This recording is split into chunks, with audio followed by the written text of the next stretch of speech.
You know that moment when you taste refried beans and think, whoa, why don't mine ever taste like this at home? Well, today we're fixing that. Because in this video, we're counting down 6 of the best canned refried beans you can buy right now, from they're okay, all the way to the can that honestly tastes dangerously close to homemade. 6. Old El Paso Traditional Refried Beans. When the can first pops open, the smell is actually kind of promising. There's cumin, a little onion, a hint of tomato in there, and you're thinking, okay, this might be good. Then you tilt the can, and it sort of oozes out in this loose, gloopy sheet that feels more like a savory applesauce than hearty refried beans. The top can be a little watery, and when you scoop it, it doesn't quite hold its shape the way you'd expect from a good, thick bean base. Flavor-wise, it's complicated.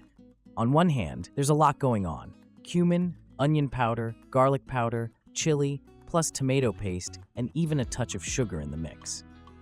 That tomato does add a subtle tang and a bit of umami, and cold or room temp on a chip you might think, hey, not bad. But once it's heated, especially if you go a little too hot or too long, there's this slightly bitter, cardboard-ish aftertaste that sneaks in and kind of lingers on the back of your tongue.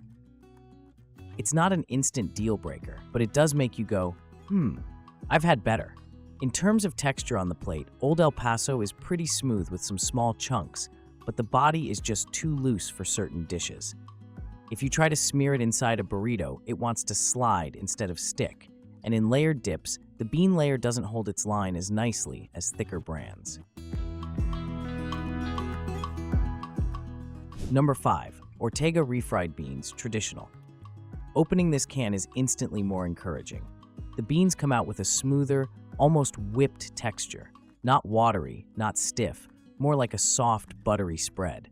When you run a spoon through it, it leaves a clean groove and kind of looks like it's been hand-mashed, then smoothed out just a bit. The flavor is more mellow than Old El Paso, but in a good way. You get a nice balance of salt, a subtle tang from a bit of acidity, and a gentle mix of spices in the background.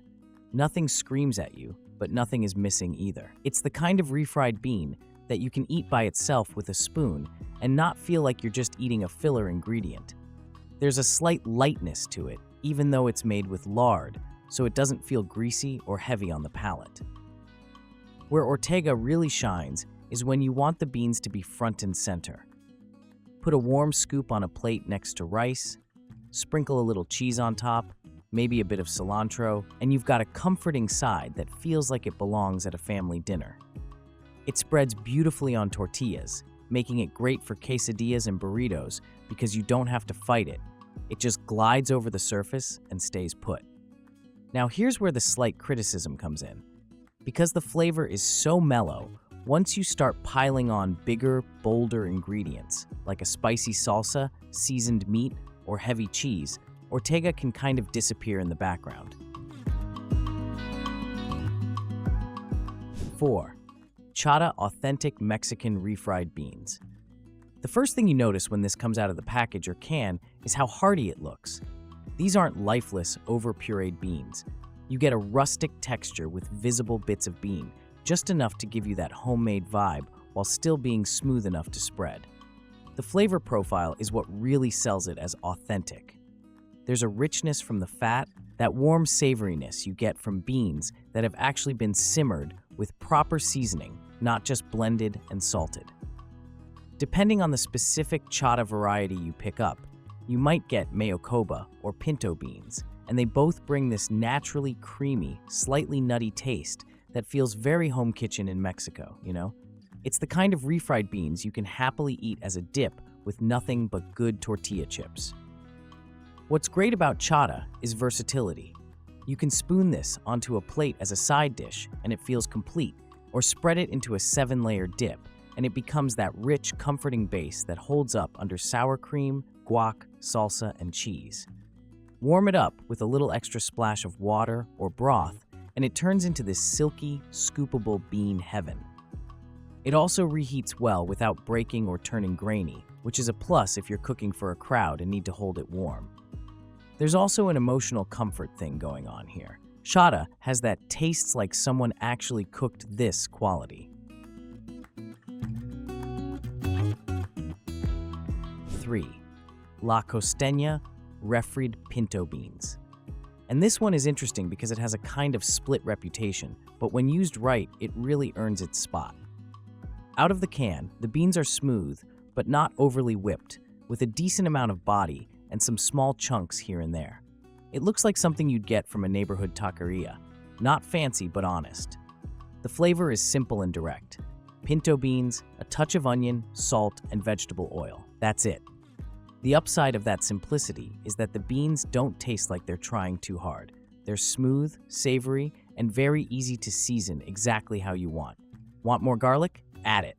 Want smoky chipotle? Stir it in. La Costeña gives you a clean canvas that leans slightly toward that classic Mexican flavor profile without being overbearing. When you warm these up, they thicken nicely and become incredibly spreadable. They make an excellent base for tostadas and burritos because they cling well to the tortilla and don't run or separate. For things like bean and cheese tacos, they hit that comfort food sweet spot, soft, creamy, and just salty enough to feel satisfying. Where La Costeña really shines is in recipes. If you're making something like a layered casserole, enchiladas, or a big party dip, these beans integrate beautifully without dominating. They're smooth and flavorful enough that you definitely know they're there, but they don't fight with your other ingredients. Number 2. Ortega black beans, original flavor. Technically, these aren't labeled as refried, but in practice they play in the same sandbox, and in some dishes, they're even better. When you crack open the can, you get whole black beans in a light broth, and the aroma is clean and inviting, with that classic, slightly earthy black bean smell. Here's the magic. Mash these lightly while you warm them, and you instantly get this gorgeous hybrid between refried beans and whole beans. The texture is creamy with pops of whole beans, which adds way more interest than a homogeneous puree. Nutritionally, they're fat-free with good fiber and protein, so if you want something a little lighter without sacrificing satisfaction, these hit a sweet spot. Flavor-wise, Ortega black beans are surprisingly versatile. They've got a gentle, traditional seasoning that works beautifully in everything from burrito bowls to quesadillas to chili. They don't scream canned, and they don't have that metallic tang some cheaper beans do. You can toss them into soups, salads, or serve them as a side, and they fit right in. They make fantastic refried black beans if you just mash them in a pan with a little oil, garlic, and salt. Emotionally, these beans are a pantry lifesaver. You know those nights when you're staring into the fridge thinking, we have nothing to eat? A can of these, some rice, maybe a fried egg or a bit of cheese, and suddenly you've got a complete, comforting meal.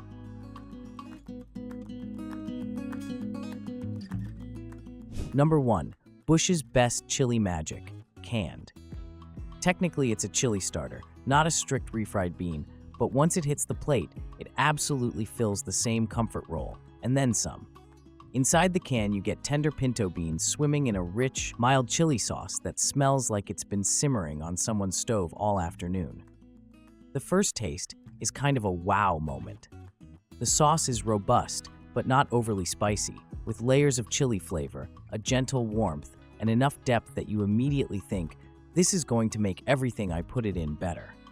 The beans themselves are soft without being mushy, and the sauce clings to them in a way that feels hearty and satisfying. Even straight from the pot with a spoon, this stuff is dangerously easy to eat. Now here's why it tops the list in a video about best canned refried beans. With about 2 extra minutes of effort, Chili Magic becomes the ultimate bean base. Mash it lightly in the pan as it heats, and it turns into a thick, chili-infused bean spread that absolutely sings in burritos, nachos, and tostadas. You get that creamy, comforting texture of refried beans, plus a built-in chili flavor that usually takes an hour or more on the stove to develop. In use, it's ridiculously versatile. You can do the classic thing, add some ground beef or turkey and a can of diced tomatoes, and boom, chili in under 30 minutes that tastes like you worked a lot harder. Final thought. So there you have it. From old El Paso's it'll do in a pinch, all the way up to the full-on flavor bomb of Bush's Chili Magic. Let this be your cheat sheet next time you're standing in the canned aisle wondering which refried beans are actually worth it and which ones you're going to regret halfway through your burrito.